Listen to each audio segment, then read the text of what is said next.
morning, sculptors, and welcome to part 3 of our animal sculpting demo. Today I'm going to be working on the forelimbs, right, the front legs of the animal, maybe a little bit on the back legs. I'm really kind of trying to establish the rest of the pose, right, to kind of get that run cycle correct with all the legs moving in the right going in the right directions. Those of you who have worked with me in figure or looked at my figure drawing workshops know that I always work in a very systematic approach, but that systematic approach can be changed around at various points, right? So normally I do, when it comes to sculpting, it's almost always this, but not always, almost always, right? It's rib cage, pelvis, head, right? Then use the spine and some of the belly form in order to lock those places, put a little bit of neck on and kind of establish the overall proportions of the torso. From there, with a figure, I move on to the legs, and I always do the dominant leg first. So in most poses, not all, but I'd be hard pressed. I've only sculpted a figure like this, standing in the anatomical position once. Right? Actually, no, I've done a couple of crochets, but that's different. Anyway, in most poses, you're going to have a more dominant leg. So in this instance, this becomes the dominant leg. So I would do this one first, then this one second, then finally moving on to the upper arms. Right? Why I'm explaining all that out is this is going to be a little bit different, right? Because of the nature of this pose, I don't want to do the back legs first, right? The back legs are the more kind of the peripheral ones, if you will. And in this one leg that's coming down here, this is the one that's holding it all together. And establishing that and getting that to be correct is what we want to do first, right? So my process is going to be rib cage, pelvis, head, right? And then we lock the forms together, right, with this just to kind of get them so we can move them and position them around, right? Now we're going to do this. I'm going to call this the dominant leg in this instance.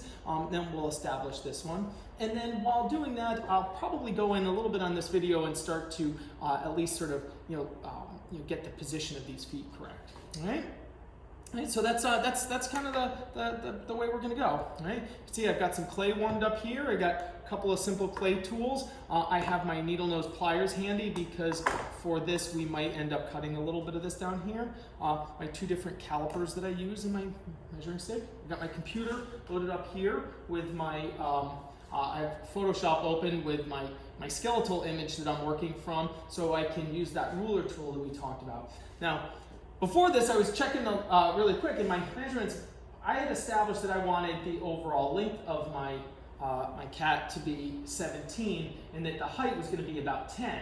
But when I look down at this, my height is coming out at about 12. So it's a little bit longer on this. I don't know what that's all about, but remember, I had just gone to Wikipedia and looked up generic kind of approximate, sizing for these animals. Right? So I think I'm going to go with my leg being about 11, and then see how it looks. Right? I have lots of pictures of them too. If something doesn't look right, I'm going to do that instead.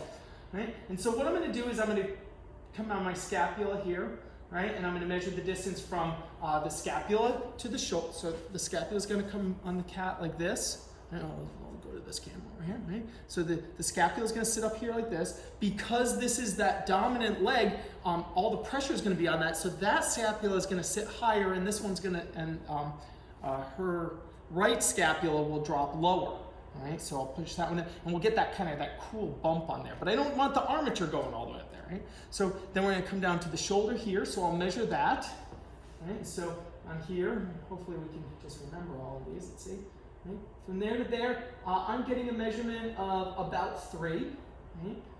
And then from the shoulder, we're going to go back down to the elbow, and that's going to be about 4. Right? And then down to the bottom of the foot, not all the way to the front of the paw. Now on my paw, I'm going to have my paw kind of, actually no, her paw will be kind of bent back. So we'll go to kind of what would be kind of this part of the hand on her, or the paw, and that one's going to be 5. So you got about 3, about 4, and about 5. Right? So I will get that to go in that direction, forward, back, and then down this way, and then we'll plant this on the ground exactly where we want it to be.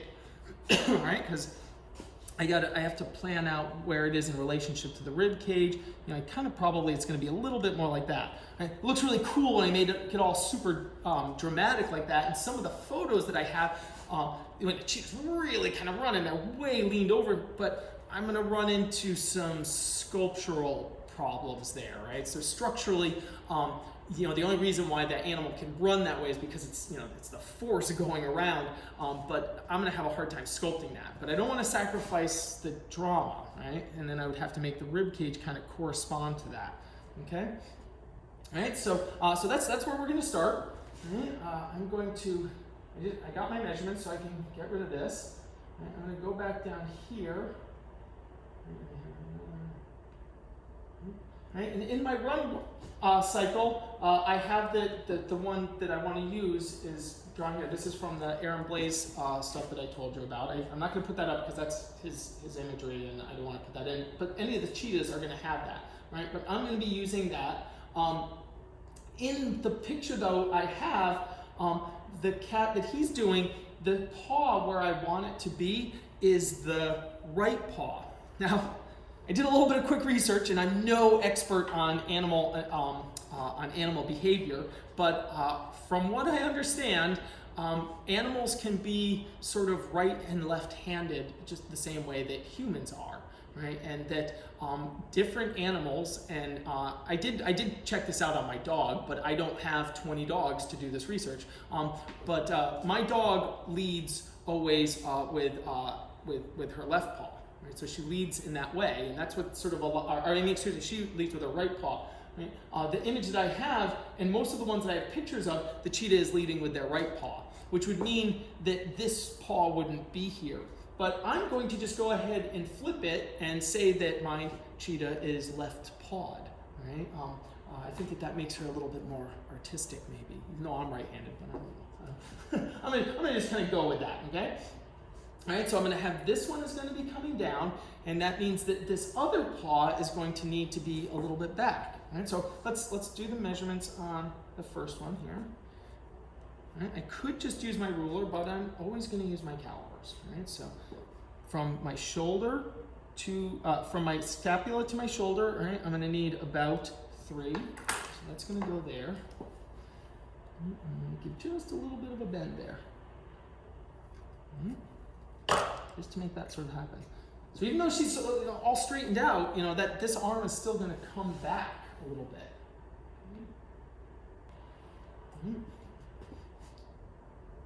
Scapula to the shoulder. Actually, I think I want that to be a little bit more kind of back there. And then my second one was, I said it was about 4. From that bend, that's going to put that way kind of back here. So that's going to kind of come back to about here.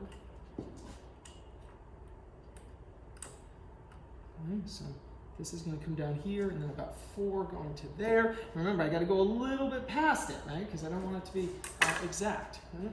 And then the last part, right, was going to be 5.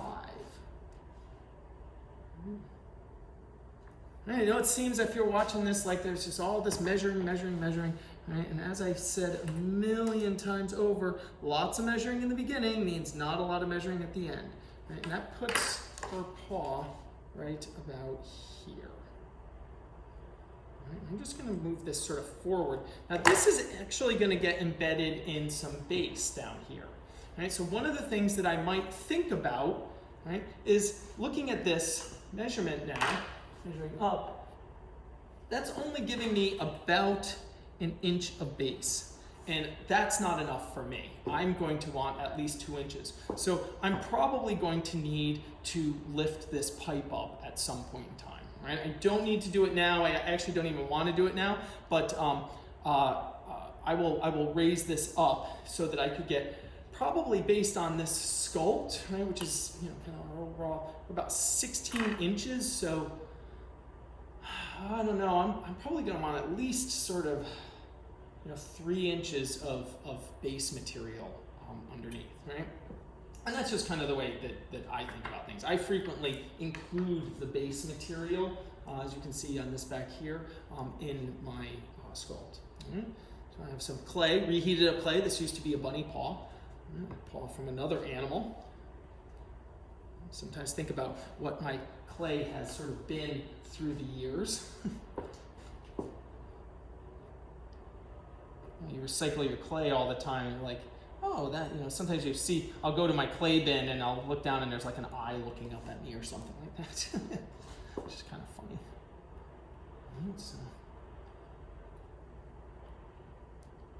going with this shoulder here, and I'm really just trying to put the scapula form on here first.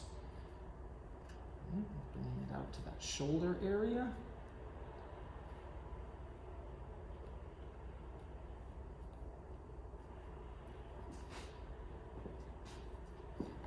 Some of the arm coming back this direction. And make sure that I get it all around the clay there. Clay's a little bit too hard. I'm going to have to go over and warm this up. When I was getting everything prepped, I'm going to go warm this up. All right, back with some warm clay. I had warmed up the clay before while I was prepping everything, getting everything all set, and it cooled. I'll be able to shape this a little bit more. And I'm going to stick a little bit of clay down here on the bottom, just to kind of get a little bit of a kind of base area going, so I can just kind of see where I kind of think that is. And like I said, this is probably going to move at another point in time, but it'll give me enough to just kind of get the paw kind of on there. All right. Okay, so I have some material on, and this is kind of almost just kind of sort of representing the bones, if you will. Right? And now we're going to go on and we're going to put some of the anatomical features here. All right, so I can take a look at my my image here, and on the scapula, just like with us, right? We have a lot of the same muscles. They're not exactly, right? And it's not all exactly the same, and you don't want to just, make a human with animal forms. But I think that understanding a little bit of how about the similarities between the anatomy is helpful, right? And also, I know a lot of you who are doing this. You have a lot of you have interest in character design, right? And inventing creatures and things like that. The path to inventing a creature is to know the anatomy even better, right? So coming off my deltoid here, and I'm going to have my trapezius muscles are going to come off the top of it up here. I was looking at my sort of anatomy chart here, and similar muscles here. I have my deltoids coming in. Look, I got my armatures kind of poking through a little there, so I'm just going to push that in now, so it's not continuing to give me a hard time. So I got some deltoid coming around, something like this. And then these are the tricep type muscles coming down here.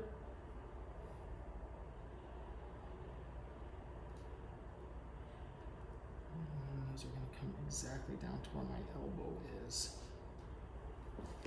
All right, I gotta get down low here.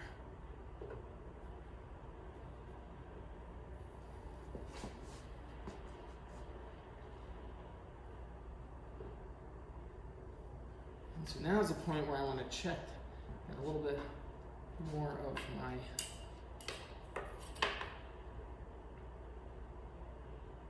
scapular feature. I want it to be kind of about like that. Yep, that looks pretty good. I actually might want to bring it up a little bit more here. I'm going to bring this bump of what would be the shoulder up a little bit, because I want to kind of get a little bit more kind of drama up here on that scapula. I want that to kind of pop up a little bit higher. Right?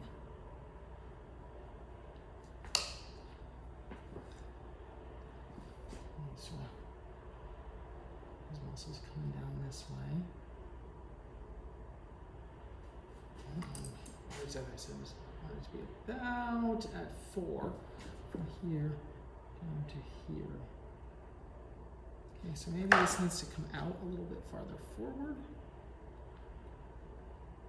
So this one can come a little bit farther back.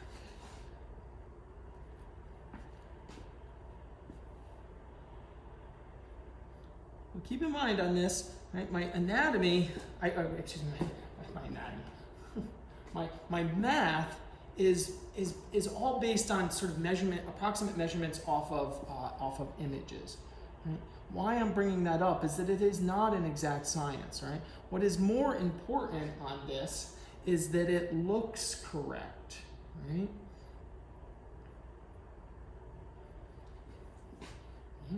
Right? Looking at my anatomy chart, looking at my my skeletal chart, looking at, oops, I want my elbow to sit just a little bit below my chest.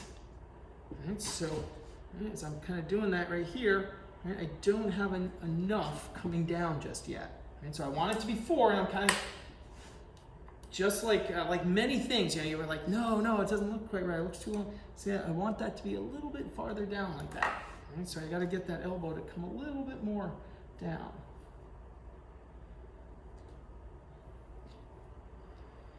Now granted, because it's under kind of pressure and that shoulder is going to be popping up, it's not going to be as low as it is in the anatomy. In the anatomy chart that I'm looking at, right, on this one, this arm here is lower because this shoulder is dropped a little bit more. But this one in the back is up higher. Right? So in all of these images of the cheetah that I'm looking at, it appears, maybe I have to go find another cheetah because I don't have a good side on that one particular arm. But I'm like this, but that arm is back, and it appears like that elbow is just below the bottom here. Right? So this looks good.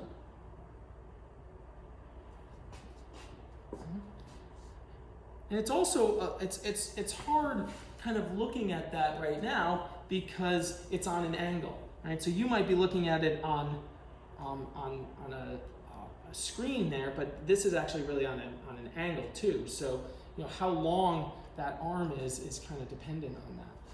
Right? So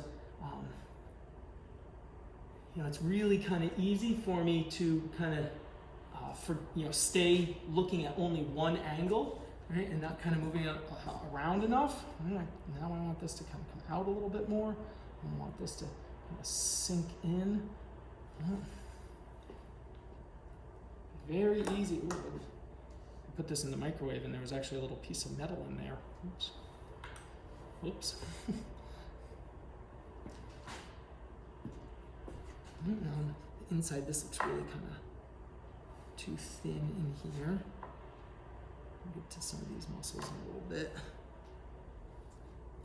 So I'm looking at this leg form, and it feels a little bit kind of too bent in for me. I feel like the shoulder maybe needs to come out just a little bit.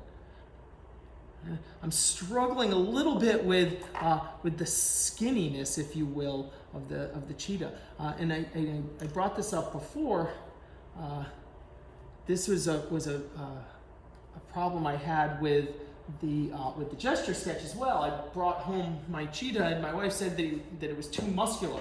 I know that I have a tendency to want to sort of over muscular, make something overly muscular. So I have to keep in mind that my cheetah is thin and graceful, and I want her to sort of stay that way.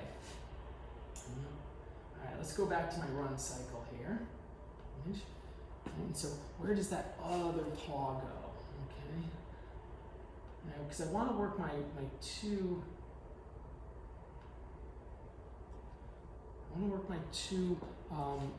paws together, right? So it needs to be the same 3, right? It's gonna drop down lower, right? And it's gonna kind of come in a little bit. So I could measure my 3 again, or I could go back. Here's a really important sculpting point, right? When you do a sculpture and the sculpture is done, all right? When the sculpture is done, the model is gone, right? So it's more important that the 2 limbs, the 2 hands, the 2 feet are symmetrical than even that they are accurate to an individual, right? So you know, everyone knows that one person's foot is a little bit larger than the other one.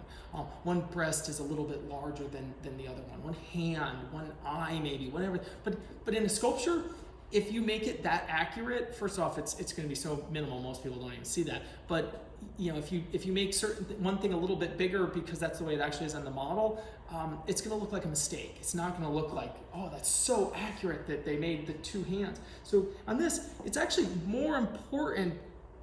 Even then, if it's important to be sort of anatomical, but there are certain differences. It's more important that my two scapula appear to be the same here than it is. All right, so I'm going to go back. All right, so that's a little counterintuitive, right? So my scapula is coming down, and it's dropping down about 3, and that's barely fitting in there, right? So I need to go up a little bit.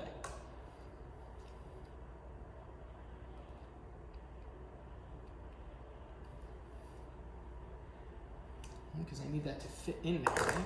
So now 3 is going to fit in there, right? And then we're going to come back a little bit like this, right? And then to the elbow, it was 4. Oh, but I said I'm going to measure that off this one, right? This was the more important one. And so if they look about the same, right? I'm going to come a little bit farther forward from where my shoulder was, and it needs to fit in there. So I'm going to bend it right here.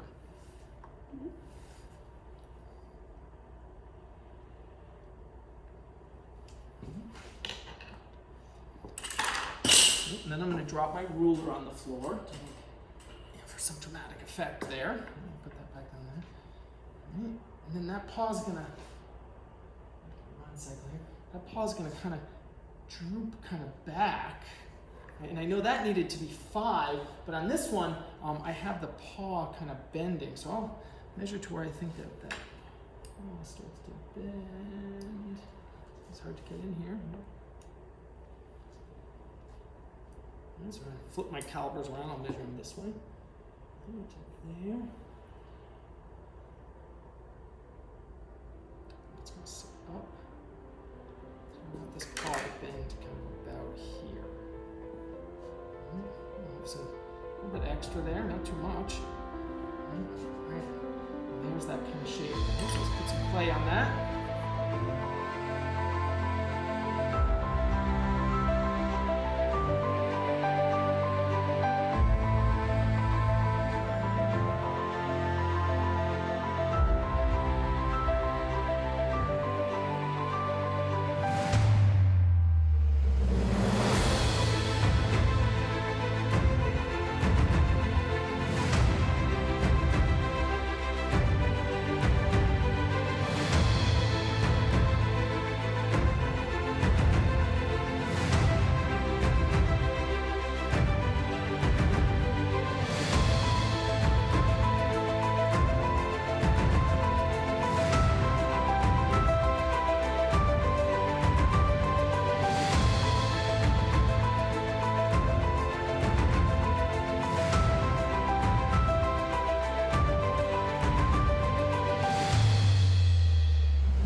Anatomically, it's all about origin and insertion points, right? It's where something starts and where it stops. And that's everything that we do, is where it starts and where it stops. So it matches that a little bit more.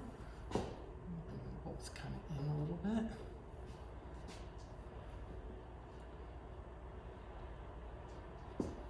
So this one actually needs to rock forward, and so the two different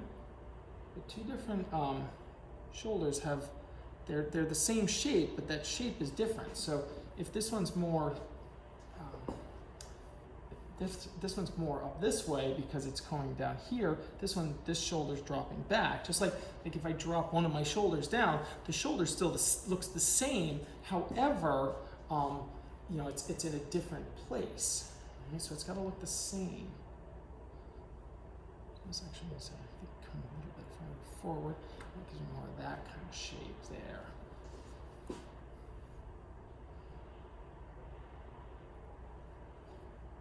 Armature popping through there, but I don't think that's going to be a problem.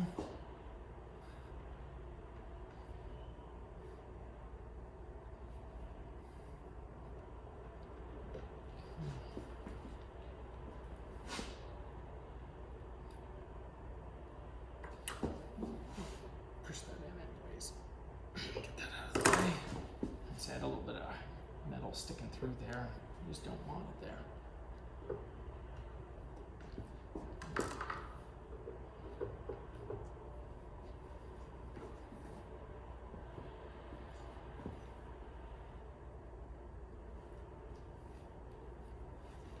Just get the tail come down.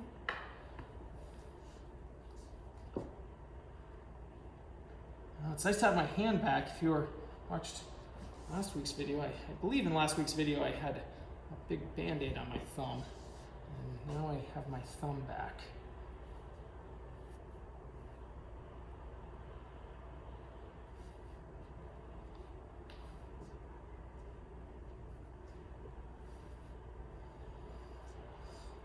Okay, so when it sits like this, it's longer here, but then when it bends up here, it's going to bend up here.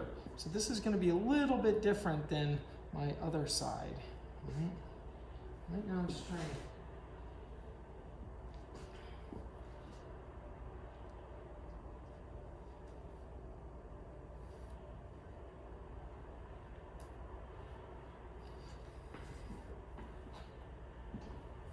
So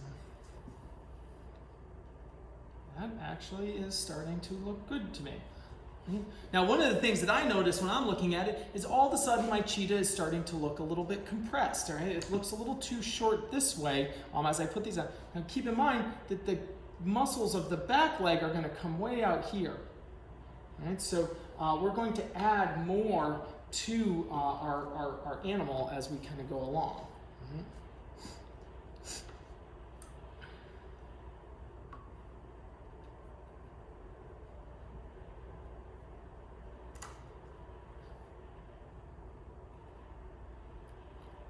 In addition, it might look a little bit strange because this area isn't filled in. Now remember, we're going to have a lot of neck that comes down here. So we still got to connect. We got all these neck muscles that are going to come in and attach. Also, just like our trapezius attaches to the back of our, to parts of the top of our scapula, so does theirs. So there'll be more neck muscles that come up here.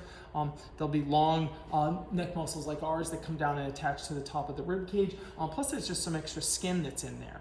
And so the head will get a little bit bigger, and then this is all going to come down here.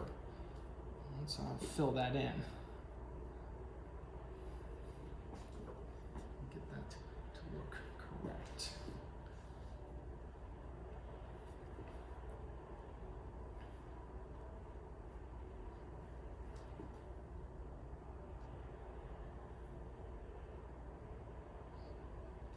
All right, so looking at this, right, so here we got the one scapula here, and my scapula are kind of a little bit different shapes there, but I'll work a little bit later on kind of harmonizing those a little bit as I kind of figure out exactly which kind of shape I want. Right? But so they're a little bit different shapes. Right? This one comes down to a shoulder that's approximately here. Right? And you can see that this one comes down to a shoulder that actually now needs to go back a little bit further. That's a smidgy bit farther past. Right, so they look the same, but they're in slightly different positions. So it's a little bit farther back. We'll continue to kind of refine that, but I need to have it approximately in the right spot. Right, and then comes about an equal distance, right, to this one where the shoulder's farther back, comes to an elbow, which is, you can see my two hands there. Right? You can see that this elbow is a little bit further back. Then we need some of the forearm muscles on here. Make this front leg a little bit thicker so it matches the other one. More into there. They're very thin, but they're not that thin, right? They still have all the musculature in there.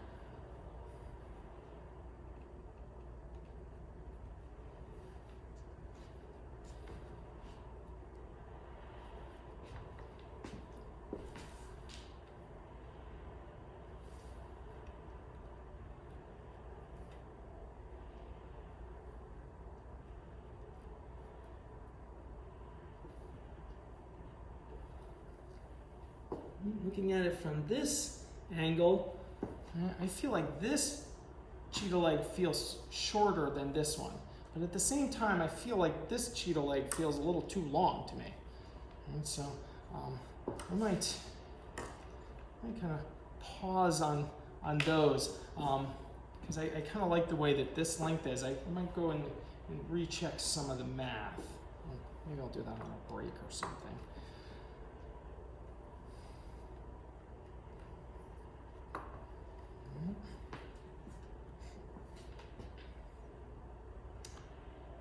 I think that's good for just sort of massing out the two front legs.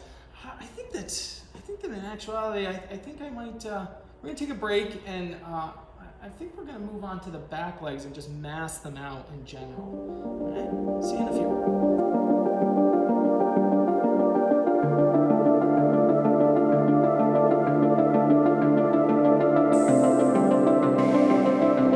Back to it. I decided I'm going to take, following my own rules, right? Following my own rules, I'm going to take the back legs to the same amount of finish as we have here, right? And maybe what we'll do for this video is maybe we'll see if we can just get this kind of amount done. Let's see how, I don't want to make this too long. I always just make more of them, right? So first thing I want to do is take a quick look at sort of my pelvis, right? And sort of, looking at my anatomy charts here. Right, the greater trochanter is going to sit a little bit lower coming out of our pelvic form here, right? So right, we got to do two things here. We got to make sure that our pelvic form is correct, right? And then we got to figure out the lengths of the various leg bones, and then also their placement, okay? So first things first, we're going to look at our picture again here. So I have it opposite, so that means this leg is down, and it means that the leg that is closest to this one is highest and is coming almost forward of the leg, right? And it's going to be on the outside. Right? So these two legs are going to actually kind of cross, and then this one is going to be a little bit lower than the other leg, right? And it's going to just barely cross the plane of this one, but it is going to. Oh, I'm sorry, I should be doing this. Okay? So I was just saying that this one is going to be, this hip is going to be up higher, and the leg is going to be up higher, and it's going to cross over in front of this leg, and then this one is going to be a little bit lower. Right? And it's going to just barely cross in front of this leg, right? But not as far as this one. Okay. Right, so it's wire. I can move them around. Right. So why don't we do the outside one first, because I feel like that one will be a little bit easier to look at. Right. So let's go back and we're going to do our pull Photoshop up again, and get my measure tool out here. Right. For this, I have my pelvic form from the top to bottom here being about 3 inches, a little bit more. Just more than 3. All right. Oh, that's a bit more. That's good. And now the greater trochanter, which is going to sit a little bit lower, it's going to start here and it's going to come down to about where the kneecap will be, and that will be 4.7, so almost 5.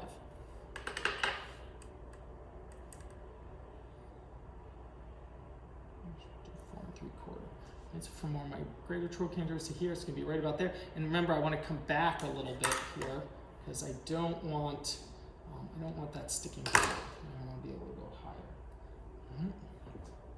All right, and then our tibia and our fibula down here. Oops. Free sound effect there. That one will be 3.6. I should be writing this stuff down. If I was in class, I would tell you guys to just remind me what those are. What did I say that was? That was 4.75, and this one is going to be 3. Maybe we'll call it just 3.5. There. It's going to go up a little higher, so we'll bend it right about there. That will be a foot coming forward. Go back to my run cycle really quick and just take a look at that.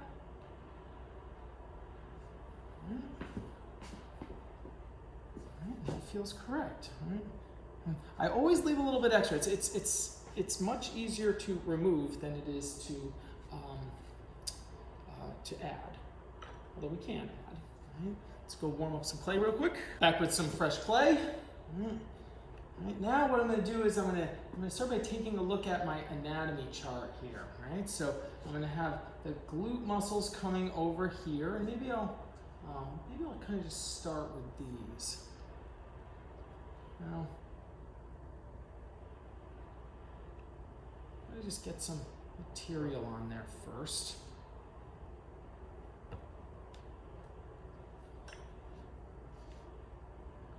Now, well, I'm always pointing out the similarities, right? That's my big obsession, is how similar we are. And when it comes to the particularly the rear legs, I feel on most four-legged animals, while the muscles have the same names and are very similar and connect to the same places, they are a little bit different based on the fact that they move like this all the time and we stand up. So some of them are quite a bit different shape. This is why, it's always in this type of work, you always want to, you memorize where things start and stop, right? You don't memorize where, what things look like, right? Because muscles, even, on a person, they change shape depending on, what it is you're doing. Now, this is kind of funny. As soon as I started doing this, I just realized I'm probably making my life a little bit difficult by doing this, because in putting all this material on, I'm going to actually have a hard time getting to this underbelly, right? Because if I was sculpting it, walking, standing up, I would have a lot more sort of access. So in that sense, I'm actually going to pause a little bit there, and I'm going to fill in some of this belly a little bit more while I can still see in that area, right? So I'm going to add some of the belly form coming in. Now, the cheetah is very thin, right? So a lot of, in most of them, you can see their rib cage really kind of hanging down. Right? You can see I have the, but it's still, the belly has to connect to this, right? It's got to come up. So we're sort of coming up here.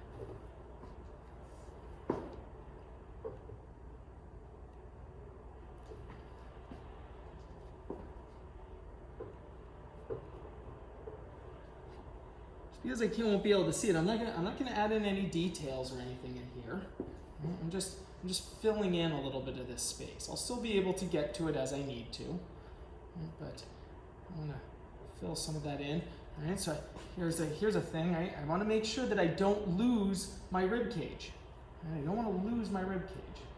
Make sure that that's still there. So I'm leaving that so I can still see that. A lot of times people are very eager to smooth everything out, but the roughness is not. The roughness is not because you're not doing a good job. It's that you're leaving the evidence of what you know is there.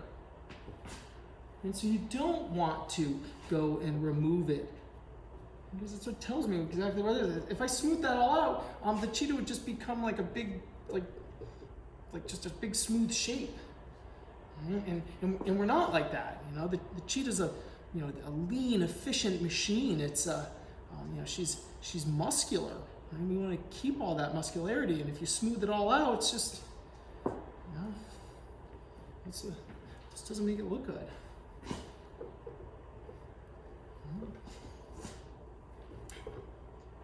I try and put a ton of that in. Maybe I'll put a little bit of an indication of where my lat muscles are. Right, so my lat muscles should really be attaching all the way back here. Right, they start way back here, right, and then they come up, and they're gonna curve kind of around here like this. Sorry, so I'm kind of just drawing it on so I can see where it goes.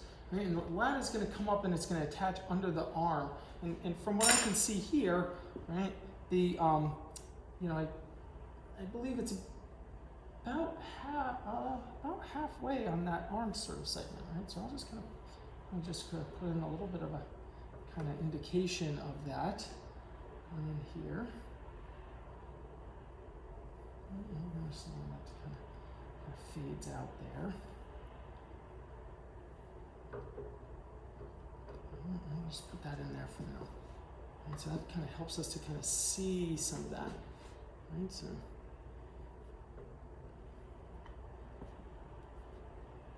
Okay. So now I can go back to my leg muscles here. Right, so as the cheetah's running, so we've got this is going to come down, it's going to round out around here, right, but it's attached to this part of the pelvic form here. Right, and the muscle's never going to do this, it's always going to bulge, right, sort of out. Like a water balloon, right? So we're basically water balloons just trying to explode all the time. Right? That's kind of that's very true. And so we're never gonna, you know, a water balloon is never going to be concave. Right? It's never going to go in. It's always going to be convexed. It's always going to be trying to come out. Mm-hmm. Right, so this is making me feel the same. Give it kind of a little bit of a squish to kind of bring it in. Right, while I have access, I want to get to some of these muscles underneath.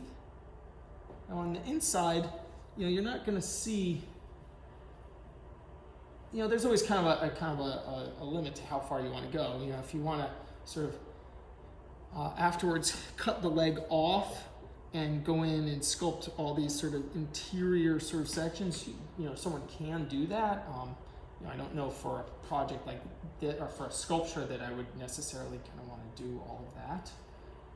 Right, so giving it a little bit of a sort of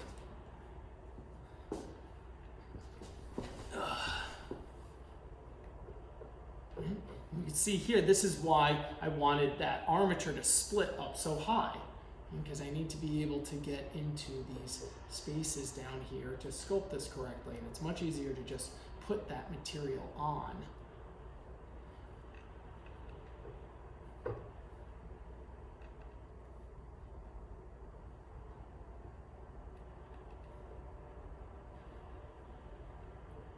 Right now we're really just sort of massing out the legs here, and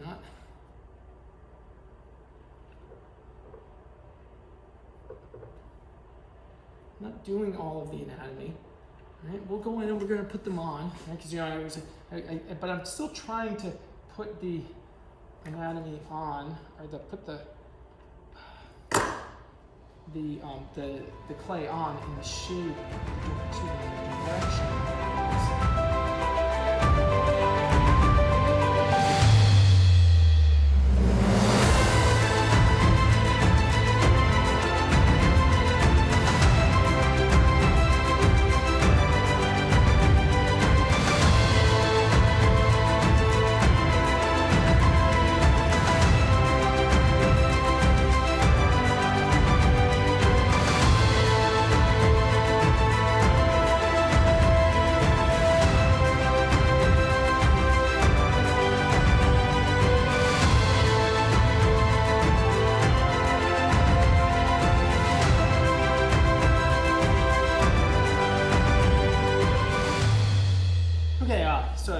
So zoned out a little bit. And so I have my kneecap, remember, is still up here, but a lot of the muscles in the leg on an animal like this are going to come down there and attach below, right? So the bone is actually up here and is going like this, right, from here to here, right? And then the next bone is here, but the muscles on the back of the leg are coming in and attaching down here, right? So that's why I'm adding this like this and sort of taking on this shape.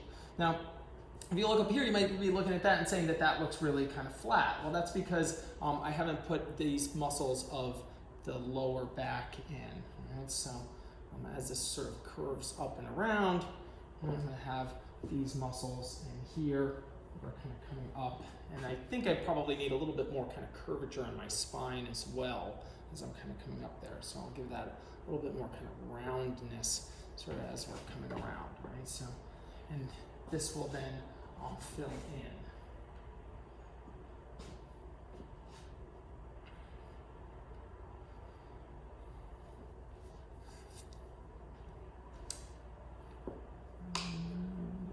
This needs to come down a little bit. This is maybe a little bit sort of high.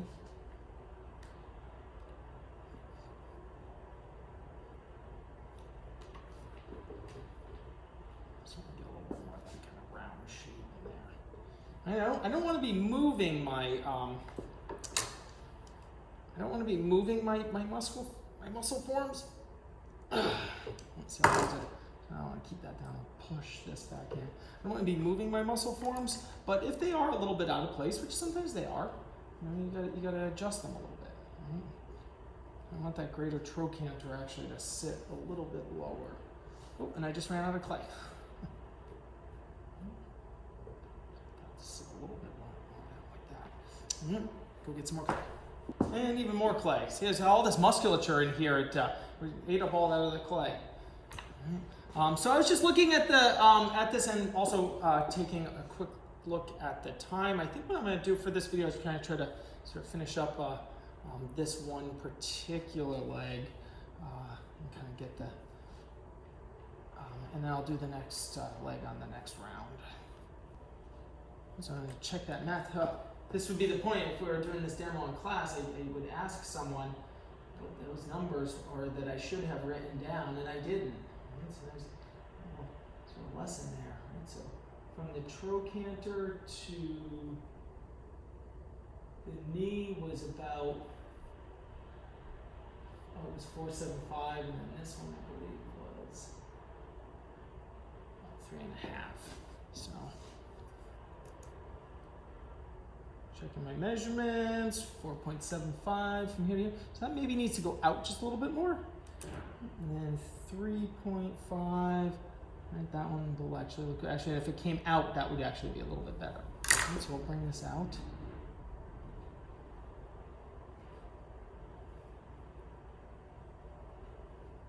Some of that was because I moved that trochanter down a little bit farther. So now that I have all this, I actually need to do a little bit better job of I don't want to lose my parts here, but I want to establish a little bit more where that greater trochanter bump is.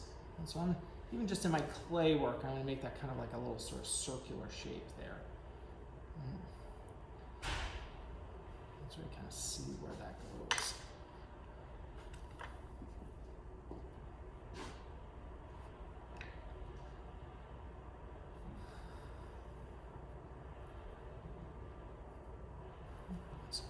There.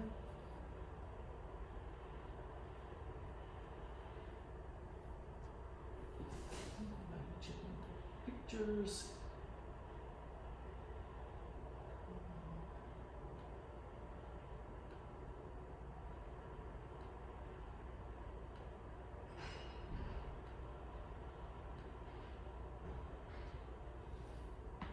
So you're looking at just the photo. I'm just going to focus that one. I kind of feel like maybe I even want this foot to kind of come up a little bit more. Her foot, I gotta remember that. I remember I said I wanted it to come just a smidgy bit kind of past this one. And we'll kind of bring this back here, dip that down. I will allow myself, and I don't frequently do this, I'm going to get crazy here. I will allow myself a little bit of stylization when it comes to the pause. And same with people. You know, there's certain things, you know, you could be naturalistic, but still slightly stylize certain areas. That's that stuff people always talk about. Like, everybody talks about how Michelangelo, exaggerated the size of the hands and feet. That's to add emphasis. Sculptors from then till now have always been doing that kind of thing. Sometimes it's just something is maybe a little bit more visually interesting to you, right? And you just want to do that. I would say sometimes as a sculptor, you just nerd out on a certain part, and you're like, I want to do a little bit more on that. I like that. I think it looks, I always don't like it in critique when there's certain words that you're not supposed to use. You're never supposed to say in an art critique, I like this. Right? There's nothing wrong with liking something. That's the problem with that is that liking it is the gateway, right? That's the thing. If you don't like something or strongly dislike something, you don't have anything to say about it. And that's why a lot of art critiques go, where you have people they have no emotional response to something whatsoever, and therefore you get all this sort of fake garbage speak, right? You either should really like something, or if you don't like it or dislike it, there's no point in critiquing it. And so, you know, so for me, like is just that's the gateway in to having a conversation. You know, so I have no problem with just liking something. Now, the second part of that is that you have to analyze why. Why do you like this? What is working about, you know, something? You know, and it could be, you know, why are you stylizing something a little bit? You know, are your stylizations effective in making something look more visually appealing or not? You know, and if not, then yeah, it's just a big waste of time. You know? So, we're starting to get a little bit of a leg shape there. Oh, that's kind of fun. So, you know, when I film these videos, I don't do enough of what I tell people to do all the time. I'm always saying, you know, step back. So here's me. Look, I got to face the, you know, step back, Eric. Take a look at it. Okay. You know, when I step back from a distance, you know, I feel like I'm going to bring up and, you know, as I'm looking at it from this side, maybe you guys are seeing it over there. And I feel like I want to bring up and I want to exaggerate this, this bend in the spine here, this sort of hump, if you will. Right? I think that part's particularly cool. Right? I am going to have to get in here and I'm going to have to build out the belly form a little bit, not because I want to make her wider, because I want to make these forms rounder. All right, so I can take a look at some of the things that I need to work on. Some of this, it's caved in a little bit here, so it's a little bit flat here. Difficult to see in the video, but this needs to come out. Again, what I was saying about convex versus concave. Right? I always, if you don't know convex and concave, you know, this is a convex and this is a concave form. Right? Okay, so it goes in. And the way I always remember it is from skateboard decks. You know, so growing up, that was sort of a thing because when I first started skateboarding many years ago, skateboards were flat. So. You know, then they came out with like concave, you know, and so this one's, I might have said that wrong, just, you know, this is the concave one, this is the convex one. And so I always remember that because the cool decks were, you know, had that bend in them. And so what I was saying, I'm trying to build this part of the form out.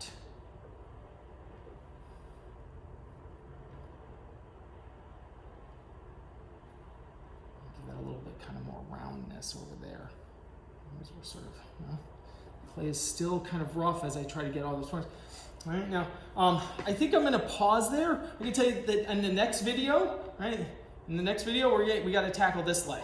Right? We got to get this leg to match, right, up. I'm going to fill in a little bit more of these, but I think after I do that leg, I'm going to go in and I'm going to bring out these sections down in here, and we'll work on some of the neck muscles, and we'll get a little bit better shaped head.